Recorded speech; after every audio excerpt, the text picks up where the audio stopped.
Il y a un an, j'étais à New York pour le lancement de l'Apple Vision Pro, le premier ordinateur spatial d'Apple. On vous avait proposé plein de vidéos sur Numérama, il y avait eu énormément de commentaires, énormément de réactions. On sentait que le produit fascinait les fans de tech du monde entier, que vous aimiez Apple ou non, et c'était plutôt encourageant pour la réalité virtuelle. Le 2 février 2025, l'Apple Vision Pro a fêté son premier anniversaire, et le moins qu'on puisse dire, c'est que pas grand monde en a parlé. Si vous regardez les réactions sur les réseaux sociaux, sur Google, l'Apple Vision Pro n'intéresse quasiment plus personne. On dirait que tout le monde a oublié ce produit et c'est assez inquiétant pour la trajectoire de l'informatique spatiale. Aujourd'hui sur Numérama, on a voulu se poser pour réfléchir à l'avenir du Vision Pro, pour vous parler de notre première année d'expérience avec le produit. Pour ça, je suis pas seul. Je suis avec Tina Dubov-Nigro, qui est une développeuse plutôt connue dans le monde de la réalité virtuelle. Je pense que les personnes qui s'intéressent au Vision Pro ont forcément vu passer sa tête sur Twitter ou sur les réseaux sociaux pour parler du produit. Et l'idée aujourd'hui, c'est de vous partager notre ressenti après un an d'utilisation du casque et de revenir sur ce qui peut se passer ensuite, sur l'avenir de la réalité virtuelle et sur évidemment la question brûlante, est-ce qu'Apple s'est raté? Bon, j'ai retiré le casque, hein, c'est un petit peu plus simple, comme ça vous pouvez me voir. Bonjour, et bonjour Tina aussi. Salut. J'ai une première question à te poser. Tu faisais partie des personnes les plus enthousiastes au moment du lancement du casque. Est-ce que tu l'utilises encore aujourd'hui? Oui, je l'utilise encore aujourd'hui, déjà pour des raisons professionnelles. Je fais des applications sur le casque et pas mal d'expérimentations, donc toutes les semaines en fait finalement je l'utilise plusieurs heures. Pour un usage personnel, c'est un peu plus compliqué. En termes d'usage aujourd'hui, le rapport entre l'inconfort du casque et ce que ça peut me procurer comme plaisir de regarder un film ou une série ou quelques différents usages qui ont un peu émergé, ça vaut pas trop le coup honnêtement. Donc quelques heures par semaine au maximum sur un usage perso. Et sur les usages professionnels, tu fais quoi? Tu fabriques des applications, des jeux, tu as trouvé un public sur le Vision Pro ou pour l'instant c'est un pari d'avenir avec pas encore un vrai marché développé? Alors, c'est un pari d'avenir. Je fais pas mal d'expérimentations à titre personnel et je finance tout ça en faisant des applications pour des clients qui ont envie eux-mêmes d'expérimenter et de mettre un premier pied dans l'informatique spatialisée. Mais je fais pas de jeux vidéo et le casque, c'est une de ses faiblesses finalement. Il n'y a pas de contrôleur, contrairement par exemple au MetaQuest, et ça limite grandement les possibilités pour les jeux, donc je me concentre comme beaucoup de développeurs sur les applications, principalement en 2D, avec un peu de 3D. Tu développes que sur Vision Pro ou aussi sur les autres casques? Je suis aussi sur les autres casques. Okay. Et du coup, des applications qui sont un peu différentes. C'est pas le même genre et c'est aussi une des forces quand même du casque, c'est d'avoir apporté une nouvelle vision de ce que pourrait être l'informatique quand on l'utilise avec un casque. Je veux revenir sur le perso, tu as dit un truc intéressant, tu as dit, et je suis bien d'accord avec toi d'ailleurs, que le rapport entre le confort et les avantages est encore trop bas. Moi, quand le Vision Pro est sorti, je l'avais dit dans le test sur Numérama, j'étais hyper hypé pour deux raisons, c'est le divertissement et le travail. Le divertissement, c'était regarder un film le soir avant de dormir sur un écran géant, en me téléportant sur la Lune, dans les transports en commun, alors évidemment pas dans le bus ou dans le métro, mais en avion par exemple, hein, c'est l'exemple parfait, l'avion, le TGV, c'est idéal pour regarder des films. Et le travail, c'était plutôt sur un usage télétravail quand j'étais chez moi, plutôt que de travailler avec mon simple moniteur de bureau. J'adorais l'idée d'avoir un écran géant avec plein de fenêtres. Ça d'ailleurs, ils l'ont amélioré en 2024 avec l'écran ultra wide qui est 32/9 maintenant, donc c'est plutôt cool. Mais pourtant, dans mon usage perso, je ne l'utilise quasiment plus pour travailler. Ça m'arrive de temps en temps, ça m'arrive de me dire tiens, aujourd'hui je vais travailler sur le Vision Pro et finalement soit je le mets une demi-heure, je fais un article avec et j'arrête, soit je laisse tomber et j'ai pas envie parce que c'est contraignant de le brancher, de le recharger et j'ai pas forcément envie de le faire.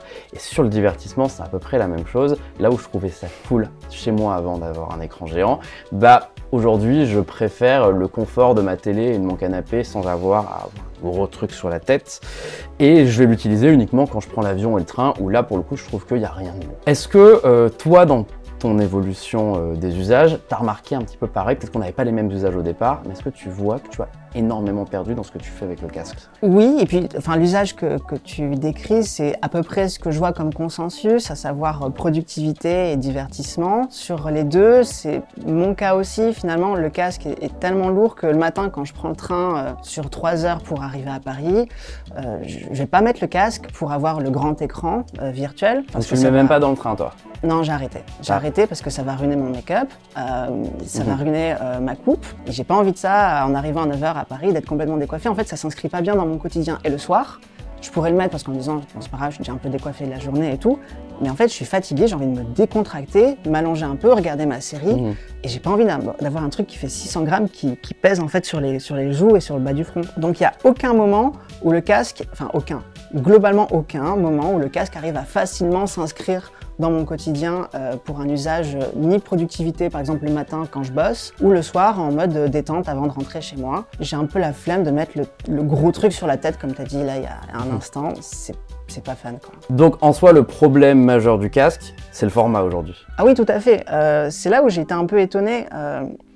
Le hardware, c'est là où j'attendais de l'excellence de la part d'Apple, surtout à un prix particulièrement premium. Et en fait, les matériaux sont premium, mais le ressenti à l'usage ne l'est pas, et c'est assez contradictoire. En permanence, ça me rappelle que j'ai quelque chose de très lourd sur la tête, alors que je devrais oublier ça. Ce qui fait qu'il y a un usage quand même où ça fonctionne suffisamment bien, c'est quand je regarde quelque chose de très immersif. Plus il y a d'immersion, plus je vais pouvoir être en mesure d'oublier le form factor du casque. Et par exemple, j'ai regardé la finale de Silo, de la saison 2, dans le casque, et là par contre, c'était du pur cinéma, c'était extraordinaire. Et pendant l'espace d'une heure, j'ai quand même pu oublier l'inconfort global de l'appareil. J'étais contente quand tu l'enlèves. Ah ouais.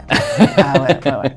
Ça me fait pareil, mais c'est ça qui fait un petit peu mal au cœur, c'est que je retire rien à ce que j'ai dit de mon test il y a un an maintenant. C'est que je trouve que le produit est super avancé d'un point de vue matériel, que les écrans sont incroyables, que la qualité d'immersion est folle, mais pourtant, quand tu as ça sur la tête pendant longtemps, t'as beau dire que tu t'habitues, t'as beau dire que non, tu ne le sens pas tant que ça. Moi j'ai rajouté un accessoire ici, hein, c'est un petit truc qui s'accroche au front pour répartir le poids un petit peu différemment.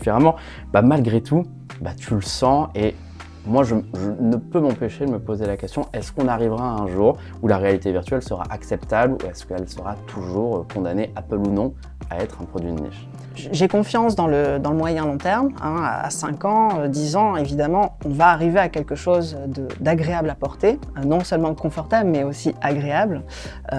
Et il y avait des possibilités quand même déjà sur ce premier design de mieux répartir le poids. Comme tu le dis, tu as acheté donc un accessoire qui permet de mieux répartir le poids sur le haut du front plutôt que globalement ici. Ça te laisse des belles traces sur le front et sur les cernes, c'est incroyable. C'est toujours un peu difficile ça, hein, quand même, ça aide pas, mais globalement ils auraient pu le faire. Il y a déjà des casques qui sortaient il y a 5-6 ans qui avaient cette espèce de repose-tête, on va dire, et qui permettaient de mieux répartir le poids. Le fait que Apple ne l'ait pas fait également, je trouve ça assez étonnant, et on le voit sur le nouveau casque de Samsung, ils ont prévu de le faire. J'espère que ça permettra de mieux répartir le poids.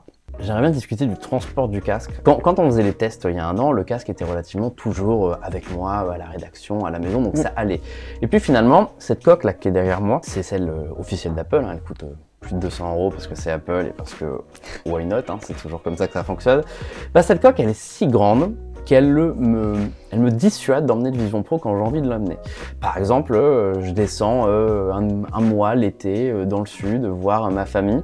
J'aimerais bien le prendre pour faire des démos, pour regarder dans le train une vidéo, pour pouvoir le soir regarder la télévision sans aller au salon et déranger mon père qui dort à côté, par exemple. Mais je prends pas le casque. Parce que si je prends le casque, j'ai plus de place pour mes affaires.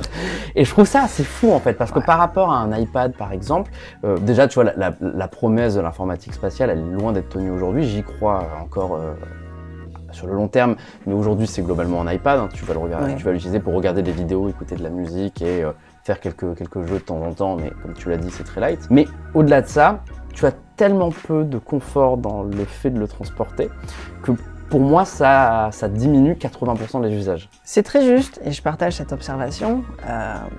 Je ne l'utilise pas en déplacement parce que c'est trop gros. J'ai pris un accessoire moi-même qui est une espèce de housse hyper compacte qui globalement fait à peu près le volume du casque. Ouais, et ça me permet de... Ouais, franchement c'est pas si cher, je crois que c'est même littéralement 10 fois moins cher.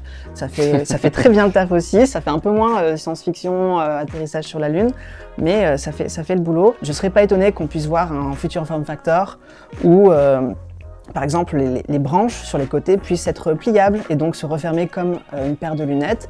Et à défaut, on pourrait avoir donc quelque chose qui tient, alors pas dans une poche évidemment, c'est beaucoup trop gros, mais qui pourrait tenir dans un sac à main avec une espèce de housse qui prendrait juste pile poil la forme une fois le casque replié, donc comme ça. Si c'est comme ça, c'est parce qu'ils savaient que finalement très peu de gens allaient le prendre dans l'avion.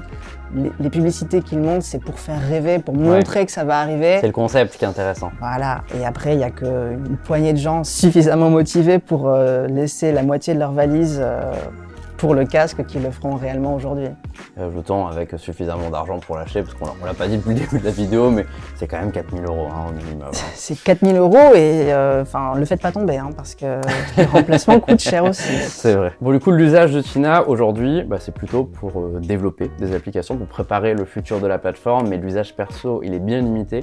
Le mien, il va être dans l'avion, dans le train, de temps en temps pour télétravailler, mais il est aussi très limité. Il y en a plein d'autres qui s'illustrent sur les réseaux sociaux. On voit qu'il y a des gens qui l'utilisent pour regarder leurs photos, pour travailler énormément avec un écran géant. C'est le cas notamment de The Eye Collection, Jean-Baptiste, avec qui j'étais parti à New York pour le lancement du Vision Pro. On lui a demandé de nous raconter un petit peu l'évolution de ses usages aujourd'hui, parce que lui, vous allez voir, il fait quelque chose d'assez original avec le produit. Alors du coup, moi quand j'ai eu le Vision Pro, donc il y a 1 an à New York, j'étais hyper enthousiaste sur beaucoup de sujets, le divertissement avec la vidéo, la façon de regarder des films chez soi, de se divertir, mais aussi travailler dedans.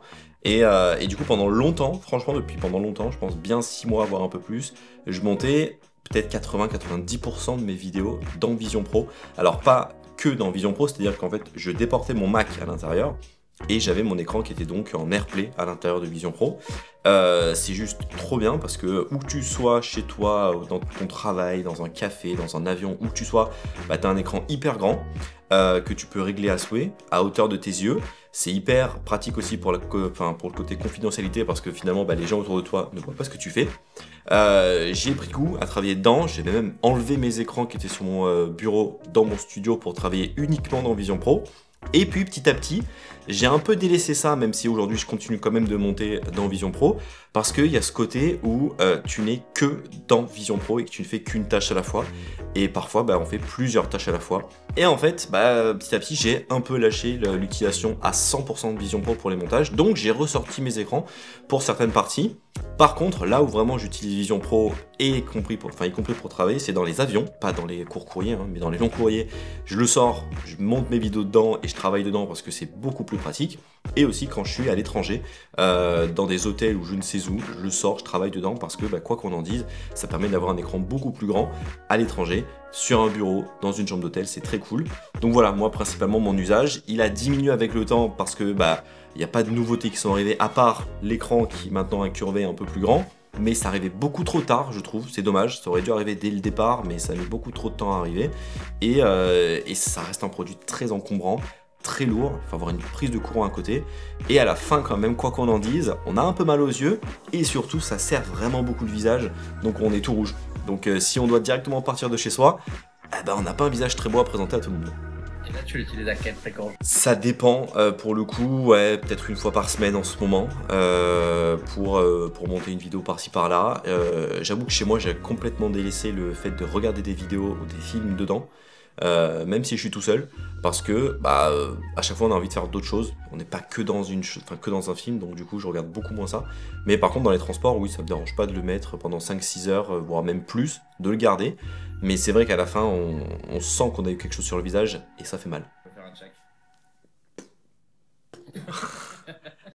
Tina, on a été un petit peu dur avec le produit. Qu'est-ce que tu attendrais d'un Vision Pro 2 ou d'un Vision 1 tout court, donc un Vision pas Pro, pour relancer justement l'intérêt pour le produit et pour en faire un produit qui cette fois-ci cartonnerait? Moins cher. Il faut que ce soit moins cher. Je ne sais pas combien sont prêts à mettre, on va dire, les fans d'Apple qui n'ont pas quand même envie de mettre 4 000 € dedans. Mais si on arrivait à quelque chose de l'ordre de 2 000 €, je pense quand même que ça pourrait avoir... Même à 2 000 €, tu y croirais? Non, parce que... Non, mais vraiment, genre, il est trop lourd, il est trop inconfortable. Et quel que soit le prix, on l'a bien vu, les MetaQuest sont vraiment pas chers. Donc et les c'est pas casques pour autant de Facebook, Meta. Voilà. Et pour autant, la rétention, elle n'est pas forcément très bonne sur toutes les populations. Chez les jeunes, ça marche beaucoup mieux parce qu'il y a une habitude qui s'est créée assez rapidement sur la réalité virtuelle. Franchement, les chiffres sont plutôt encourageants. Mais c'est pas parce que ton casque est cher ou pas cher qu'il va être plus utilisé. C'est tout simplement est-ce qu'il t'apporte concrètement quelque chose dans ta vie, est-ce qu'il s'inscrit dans ton quotidien.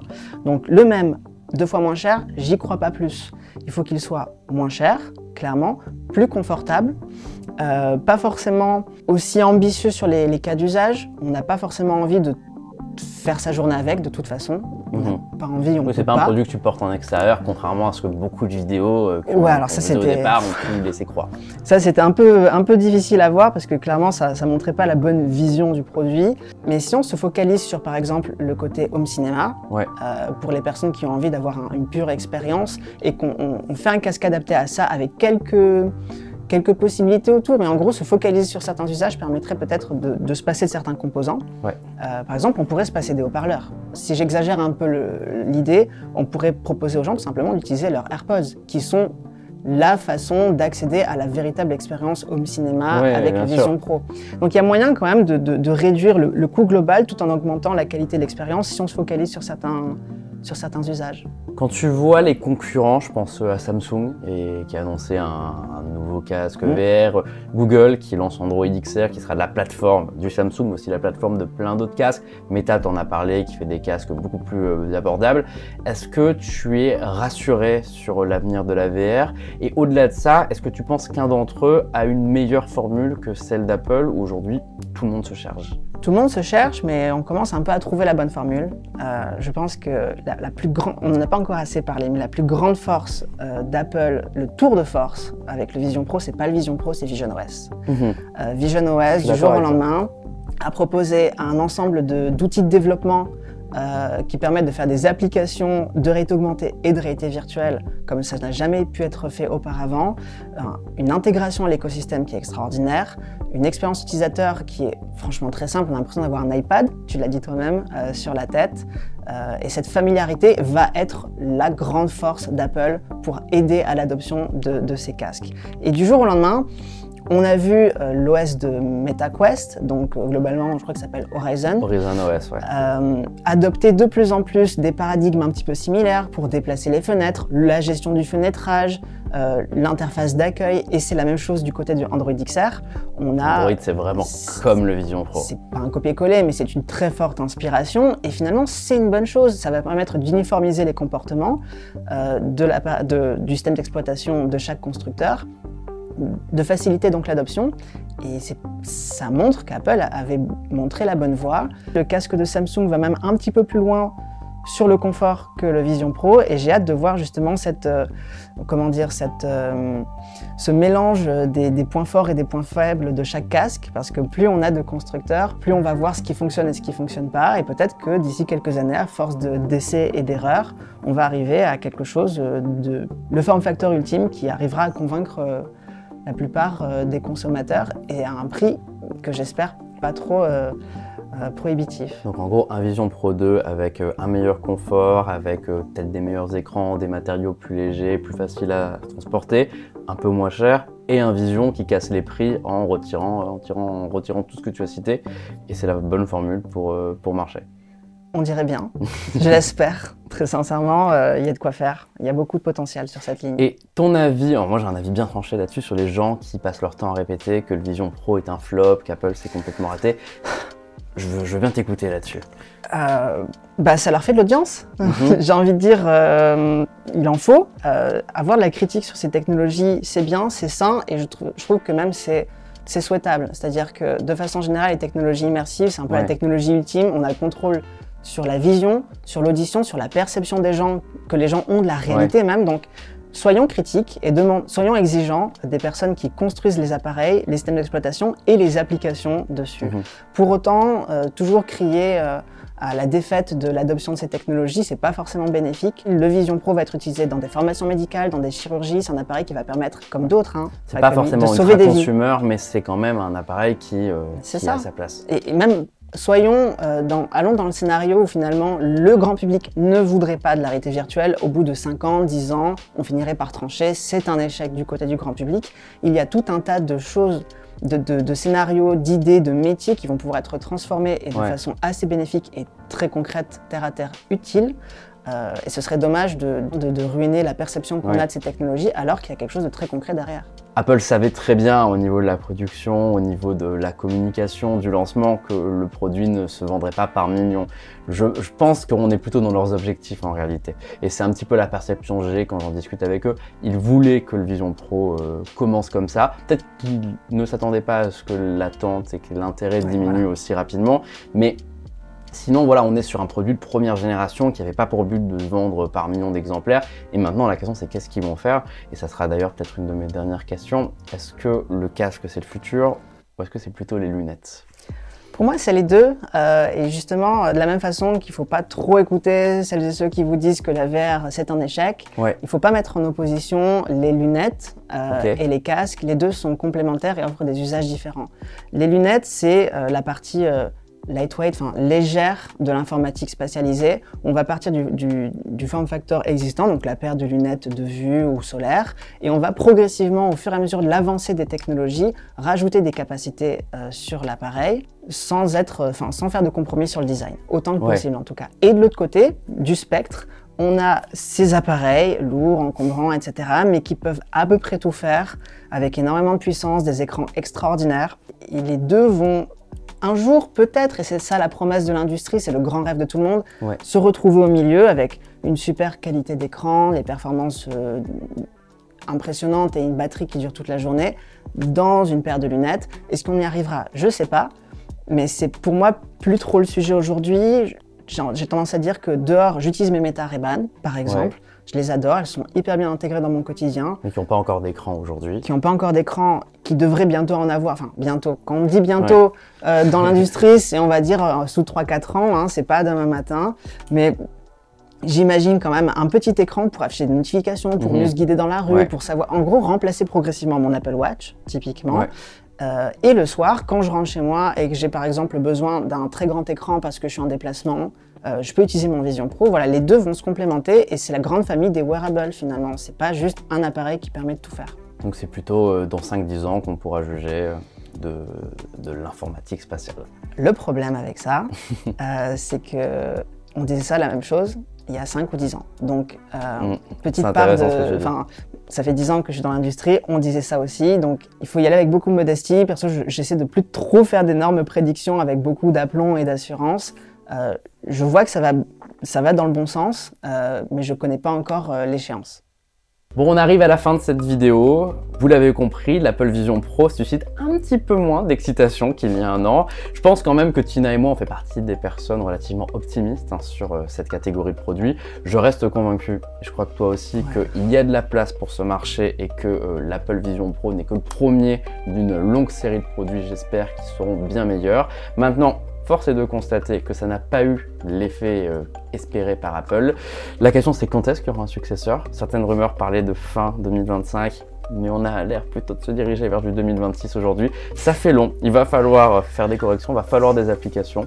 Donc on se donne rendez-vous très prochainement sur Numérama pour vous parler des futurs produits, pour vous parler du casque Samsung. Peut-être qu'on te réinvitera pour en discuter. J'ai hâte d'avoir ton avis sur le produit, j'ai pas encore pu l'essayer à titre personnel. Un rappel, si vous n'avez pas essayé le Vision Pro, c'est que vous pouvez l'essayer dans n'importe quel Apple Store. Apple organise des sessions, c'est gratuit et c'est vivement recommandé pour comprendre le potentiel du produit et le concept imaginé par Apple. Donc voilà, nous on vous dit à bientôt sur Numérama et n'hésitez pas à nous dire si vous êtes d'accord avec ce qu'on a dit ou si vous pensez que c'est un gros flop.